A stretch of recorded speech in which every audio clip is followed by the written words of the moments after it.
अस्सलाम वालेकुम नाजरीन, मैं हूं अब्दुर्रज़ाक खट्टी। 2 दिन बाद आखिरकार बिल्ली थैली से बाहर आ ही गई। बिलावल भुट्टो जरदारी ने आज प्रेस कॉन्फ्रेंस की जिसमें उन्होंने वाज़ेह ये बताया कि आईजी सिंध को यरगमाल बनाया गया था और ये सारा काम रेंजर्स हुकाम की जानिब से हुआ। बिलावल भुट्टो जरदारी की प्रेस कॉन्फ्रेंस के बाद आर्मी चीफ ने इस वाक़े का नोटिस लिया और कोर कमांडर कराची को हिदायत की कि वो इस सिलसिले में तहकीकाती रिपोर्ट बनाकर उन्हें फौरी तौर पर पेश करें।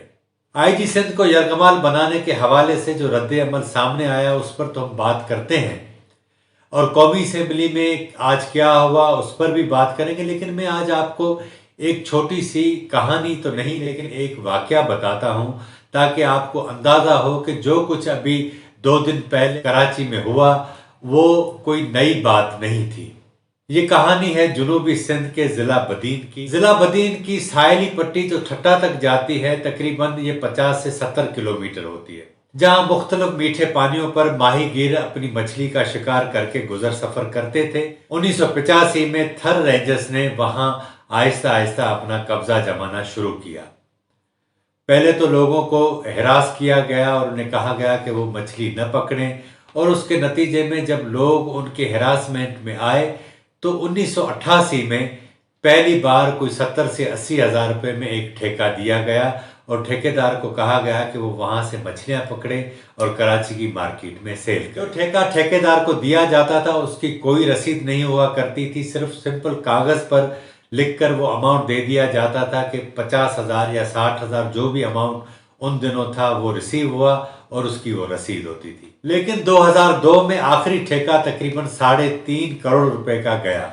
इस दौरान हुकूमत सिंध का फिशरीज डिपार्टमेंट था, वो मुसलसल मज़ाहमत तो करता रहा लेकिन सिविलियन हुकूमतों की जानिब से उनकी कोई जो है वो पुश्त पनाही न होने के बायस उसे पीछे हटना पड़ा। इस सिलसिले में 2 वाक़यात बड़े अहम हैं। पीपल्स पार्टी की दूसरी हुकूमत में जब डॉक्टर सिकंदर मंदरो जो इस वक्त सेनेटर हैं, डॉक्टर सिकंदर मंदरो की मौजूदगी में मीठे पानियों पर ठेका नीलाम किया जा रहा था तो जिला कौंसिल बदीन के ऑफिस में ये नीलामी हो रही थी। एसपी बदीन उन दिनों एडी ख्वाजा थे, वो भी वहां मौजूद थे। उस वक्त जब ये नीलामी हो रही थी तो एक रेंजर्स के कैप्टन आए और छड़ी उनके हाथ में थी और वो पूरे हाल में उन्होंने सबको कहा कि ये आप जिसको ठेका दे दें, हम किसी को भी इन पानियों के करीब आने नहीं देंगे। इस सारी सूरत-हाल के अंदर मुख्तलिफ लोग जब जिनको माजी में फिशरीज ने ठेके दिए, लोग हाई कोर्ट तक गए लेकिन उनको कोई भी वहां से इंसाफ न मिल सका। लेकिन ये सिलसिला वो कभी रुका नहीं, रेंजर्स ठेके देते रही और उनकी दीदा दिलेरी का ये आलम था बदीन में कि एक ठेकेदार आशिक अली ख्वाजा को जब वो अपनी वालदा के साथ बदीन शहर में शाहनवाज चौक के करीब एक घर से आ रहे थे वापस, तो वहां उनको सिविल कपड़ों में रेंजर्स एहलकारों ने कलाशनकोफ के जोर पर अगवा किया और उन्हें गाड़ी में डाला और उनको जबरदस्त किस्म का तशद्दुद का निशाना बनाकर शहर से निकले। क्योंकि वो शहर के जाने माने शख्स थे, जैसे ही पता चला तो फौरी तौर पर 15 पर इतला कर दी गई और पुलिस ने नाकाबंदी कर दी और मातली के करीब इस गाड़ी को रोका गया और आशिक ख्वाजा को तो बाजियाब करा लिया गया। और वो जो लोग थे उनको जब पुलिस ने पकड़ा तो उन्होंने कहा कि हम रेंजर्स के एहलकार हैं, लेकिन जो डीएसपी साहब थे उन्होंने कहा कि मुमकिन है कि ये अगवा करने वाले लोग हों और वो झूठ बोल रहे हैं और उन्हें एसपी के ऑफिस लाया गया। तो उस वक्त पूरा शहर मुकम्मल तौर पर शहर के सारे लोग इकट्ठे हो चुके थे, रात हो चुकी थी। आखिरकार एसपी बदीन ने उनको छोड़ दिया। इसी तरह इससे पहले हमीद भट्टी को भी अगवा किया गया, उनसे भी पैसे लेकर उन्हें छोड़ा गया। हुआ ये था कि जब आशिक ख्वाजा को अगवा किया गया तो वो ठेके में जो तय था उससे ज्यादा पैसे दे, लेकिन रेंजर्स अफसरान का ये इसरार था कि वो जो कहते हैं जितने पैसे उन्हें दिए जाए। जब उन्होंने देने से इनकार किया तो ये वाकया पेश आया। सैकड़ों की तादाद में माहीगीर बदीन के और ठट्टा के मीठे पानियों पर वहां जो रेंजर्स ने चौकियां बनाई हुई थी उनको क्रॉस करके मछली पकड़ने समंदर और मीठे पानियों में जाते और उनको ये कहा गया था कि वो जितनी भी मछली पकड़ेंगे वो ठेकेदार को सेल करेंगे जिनको रेंजर्स ठेके देती है। लेकिन 2000 के बाद पाकिस्तान फिशर फोक फोरम ने ये तहरीक चलाई और उस वक्त के जिला नाजिम इसमें फरीक बने और उसके नतीजे में जब पानियों पर जो रेंजर्स ने खुद साख्ता अख्तियार अपना लिया था वो जनरल मुशर्रफ के दौर में वापस ले लिया गया। ये कहानी आज आपके साथ शेयर करने का मकसद ये था कि किस तरह हमारे रियासती इदारे हमारे सिविलियन इदारों को मलाइन करते हैं, बेइज्जत करते हैं और किस तरह मुंतखब नुमाइंदों की बेइज्जती करते हैं। ये कोई आज की बात नहीं। 18 और 19 अक्टूबर की दरमियानी रात को जो आईजी सिंध के साथ हुआ, उन्हें रेंजर्स हुकाम ने यरगमाल बनाया और उन्हें उनके घर से उठाकर सेक्टर कमांडर ऑफिस ले गए। वहाँ पहले से ही एडिशनल आईजी मौजूद थे, जिसका मैंने पिछले प्रोग्राम में जिक्र भी किया था। और उनको हथियारों के जोर पर इस बात पर मजबूर किया गया कि वो कैप्टन सफदर और मरियम के खिलाफ मुकदमा दर्ज करें। इस पूरी कहानी पर 24 घंटे खामोशी रही, लेकिन बिलावल भुट्टो जरदारी ने जब प्रेस कॉन्फ्रेंस की और उसमें उन्होंने ये बातें कही, तो इसके बाद पाकिस्तान के सियासी मंजरनामे में हलचल मची। जब पहले आईजी पुलिस, एडिशनल आईजी और उसके बाद आहिस्ता आहिस्ता पुलिस के तमाम अफसरान ने तवील छुट्टियों पर दरखास्तें दे दी। उसके बाद सिंध भर के एसपी साहिबान ने अपनी दरखास्तें दी कि वो अब ड्यूटी नहीं करेंगे, छुट्टियों पर जा रहे हैं। उसके बाद ये जब सिलसिला चला, जो एसएचओज थे उन्होंने भी छुट्टियों की दरखास्तें दी और जो सिपाही थे उन्होंने भी थानों में असला जमा करवाया और कहा कि हम छुट्टियों पर जा रहे हैं। सूबे सिंध के अंदर इस तरह की सूरत हाल जब पैदा हुई तो आर्मी चीफ ने इस वाक़े का नोटिस लिया और कोर कमांडर को हिदायत की कि वो इस सिलसिले में पूरी रिपोर्ट बनाकर उन्हें पेश करें। बात यह है कि जिस तरह मैंने आपको बताया था कि ये सारा मामला तो वजीर आजम और वजीर दाखिला की एमा पर हुआ।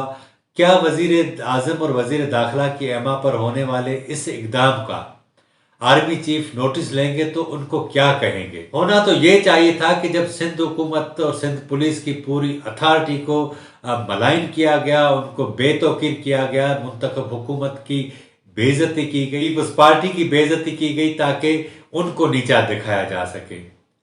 होना ये चाहिए था कि वजीर आजम इस सारी सूरत हाल का नोटिस लेते, लेकिन जिस तरह माजी में हम देखते आए, इस बार भी ये अख्तियार आर्मी चीफ के हाथों में चला गया और उन्होंने नोटिस लिया। पीपल्स पार्टी के चेयरमैन ने मुतालबा भी आर्मी चीफ से किया और DGISI से किया। आप अंदाजा करें कि इस मुल्क की सिविलियन अथॉरिटी का क्या हाल कर दिया गया है। आज कौमी असेंबली का इजलास हुआ, जिसमें हमने पहली बार देखा कि कौमी असेंबली के अरकान ने सीटियां बजाकर एहतजाज किया। माजी में कभी इस तरह की मिसाल नहीं मिलती, लेकिन हैरानगी की बात यह है कि सिंध पुलिस के साथ जो हुआ, सिंध में मरियम नवाज के साथ जो हुआ, उनके शोहर कैप्टन सफदर के साथ जो हुआ, मुस्लिम लीग नून और पीपल्स पार्टी की जानिब से जो भी एहतजाज किया गया, कार्ड उन्होंने पकड़े हुए थे, उनमें ऐसा कोई मुतालबा शामिल नहीं था जिसमें हुकूमत को ये बावर कराया जा सके कि सिंध पुलिस की, सिंध के आईजी की, एक मुंतखब सूबाई हुकूमत की जिस तरह वफाकी हुकूमत ने जानबूझकर बेइज्जती करवाई है, वो इसकी मजम्मत करते हैं। कोई इस तरह का प्ले कार्ड नहीं था और न ही उनकी जानिब से इस तरह का मुतालबा सामने आया। अच्छा, दूसरी जानिब हैरानगी की बात यह है कि जब कल मरियम नवाज के शौहर के ऊपर एक मुकदमा दर्ज हुआ, उनके होटल के कमरे से पुलिस उन्हें गिरफ्तार करके ले गई, पंजाब में एक मुजाहरा भी नहीं हुआ। आज शादरा में जो मरियम नवाज समेत 2200 अफराद पर मुकदमा दर्ज किया गया है, उस सिलसिले में भी कोई अवामी रद्द अमल हमें नजर नहीं आता। इस तरह की सूरत हाल बताती है कि न जाने क्यों पाकिस्तान की अपोजिशन की जो सियासी जमातें हैं वो इन मामलात पर क्यों खामोश हैं। आज जो बिलावल भुट्टो जरदारी ने, चीफ मिनिस्टर सिंध ने प्रेस कॉन्फ्रेंस की, इनको ये प्रेस कॉन्फ्रेंस कल करनी चाहिए थी ताकि आज एक तरफ बात हो जाती। आज जब ISPR ने इस सिलसिले में एक बयान जारी किया तो उसके बाद बाकी मीडिया ने रेंजर्स के मामलात पर खुलकर बात करना शुरू की है। ये इसी तरह ही हुआ कि आसिम सलीम बाजवा के जो माली स्कैंडल सामने आए थे उस पर टेलीविजन पर और दीगर मीडिया पर कोई बात नहीं हुई, लेकिन जब उन्होंने इस पर वजाहत जारी की तो बाकी सारे टीवी चैनल्स और अखबारात ने उस पर बात करना शुरू कर दी। पाकिस्तान की मीडिया का आप अंदाजा कर लें कि वो कितना मजबूर और कितना बेबस हो चुका है। इस मजबूरी और बेबसी का ये आलम है कि अब सारा मीडिया प्रेस रिलीजों का मोहताज हो चुका है। नतीजे में जो खबर होनी चाहिए वो आम कारें और आम नाजरीन तक नहीं पहुंचती। हम कोशिश करते हैं कि जो चीज़ें नहीं बताई जाती, नहीं दिखाई जाती, वो आप तक पहुंचाएं। आज के प्रोग्राम में इतना ही। अगर आपको हमारा प्रोग्राम अच्छा लगा हो تو اسے ضرور سبسکرائب کریں، لائک کریں، شیئر کریں، اپنی رائے کا اظہار ضرور کریں تاکہ آنے والے دنوں میں ہم اس پروگرام کو مزید بہتر بنا سکیں۔ مجھے اجازت دیجیے، اللہ حافظ۔